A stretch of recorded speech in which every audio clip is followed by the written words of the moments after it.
Katikkiro wa Busega n'omumyuka wo, Cabinet Minister wa Central Government akiikirije baine bonabona batasobole okubaawo olwaleero, Justice Duncan Gaswaga akiikirije baine bonabona webale kwega,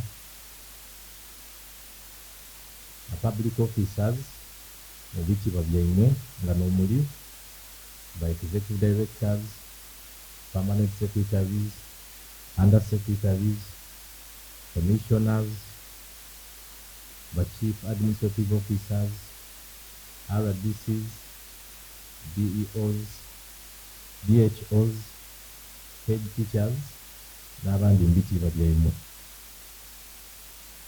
The different political heads abali wano olwaleero banga balandiira, abakulembeze ab'amadiini mbitiibwa byammwe,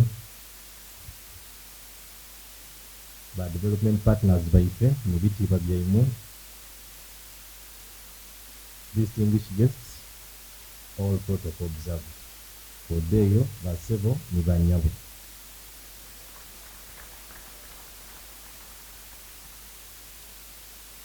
Kantwala omukisa guno okubaaniriza muri lwaife mu lwa Busoga olw'eigenge mu mwaka mu myaka.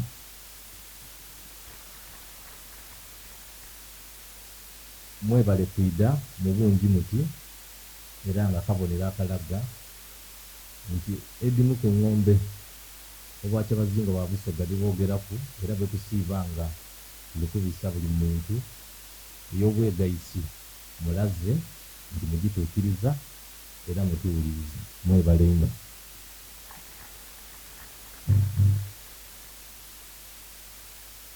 Mu ngeri y'endawulo nebaza omukulembeze w'eggwanga abateeremu obwesige mu bifo eby'endawulo bye mulimu era ninne mwena n'abeebaza olw'okutukiikirira obukalamu yona yona bye mukolera. Era mu ngeri ey'endawulo olunaku olwaleero lwakwebaza nze tidda kuba na bingi byakwogera lw'ebiseera bigiire ate ebisinga babyogeireko. Nenda okubeebaza olw'obuyambi, olw'amagezi, olw'ebiseera na buli kimu kye mwasobola okutaamu mu Busoga Royal Wedding eyawa omwaka ogwa 2023 mu November. Nti mwebale ino, mwebalire irala kuba mwakola ebintu kamaala. Era nongera okubeebaza olw'okwenda ebyenono, olw'obuterabira bye muviira, ate ekisinga bukulu olw'okuwagira obwakyabazinga bwa Busoga.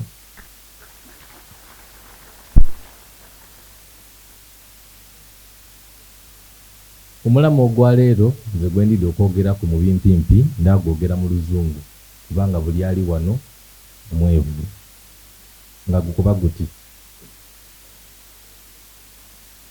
Our shared vision for the future of Busoga neeno, in my view, ate mwena ndidi tituliigemaganira walala. In my view, the vision is a kingdom which is united, culturally conscious, healthy, educated, and economically empowered.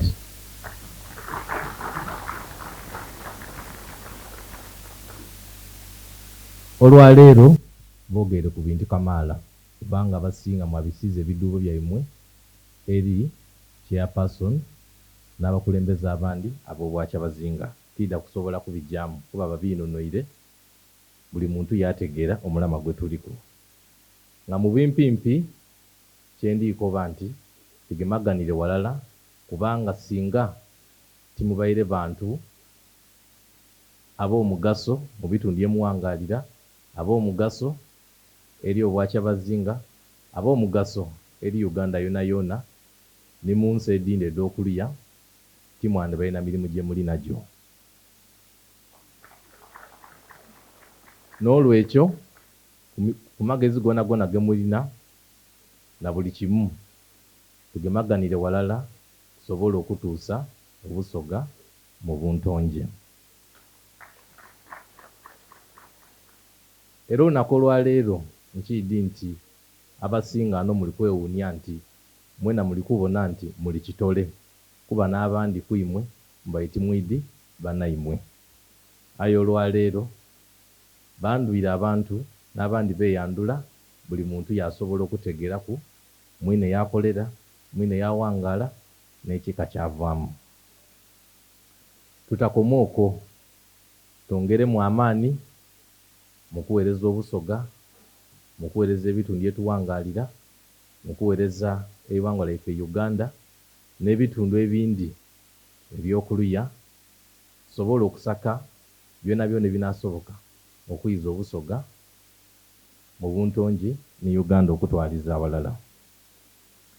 Nga bwe baba inonoire aboogezi ababairewo nti busoga erina ebirungi kamaala nga nomuli natural resources nga amaadhi, kubanga tuli kizinga tulina mangi, tulina amataka agali very fertile, tulina kibumba yatufuwaku obwibuka nti tuli bantu abaaniriza buli omu, omuzungu kyayita hospitality, twaba n'ebintu kamaala nga minerals n'ebintu tisobola ebyogero biseera ebijiire.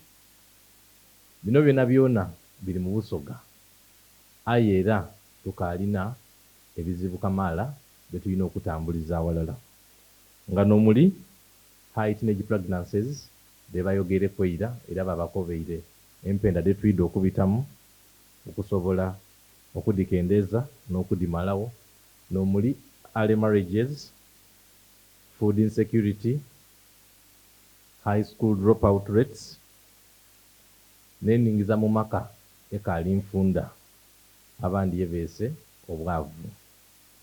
Olw'ensonga eyo twongeremu amaani nga tuwalala nimwe era twidi omugaso gwe mulina. Bwe tunaaba awalala twida kusobola okukyusa busoga eno esobola okuba ekifo buli muntu kyayida okwegomba ate n'ekifo buli muntu kyayida okuboneraku.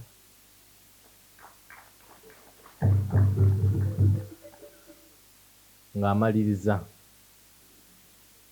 kitusanuisa ino nti mwasalawo okutaawo eforum mwena mwena mwe muwa amagezi, mwe mubisa ebiduubo, obuyambi na buli kimu ng'abakozi aba gavumenti n'ebiketezo ebindi. Baba inonoire nti twatairewo Kyabazinga initiatives, tidda kujogera kuko baginonoire, era nga tusuubira nti twijja abawalala nimwe era mwena tubafuule a component mu Kyabazinga initiatives eri under my office tusobole okutambuza emirimu gino bukalamu. Chairperson w'abakozi ba gavumenti yayogere ku nsonga ey'okukoba nti buli mwaka tube nga twagananamu nga tuwedagana amagezi, tuba ku projects zetukoledde endawulo n'okwongeramu amaani mu networking skills daife, kubanga buli tumana bannaife tugonza mu mirimu n'ebintu ebindi. N'olwekyo nzeena ensonga eno ngiguze nga ndidi nti buli mwaka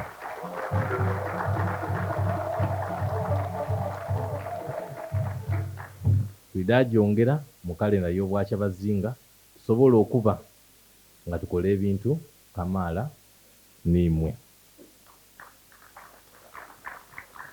Bendeza omwaka omuyaka ogw'emirembe era kibumba abaleese olwaleero abayizeeyo bukalamu busoga okwisania n'amaani.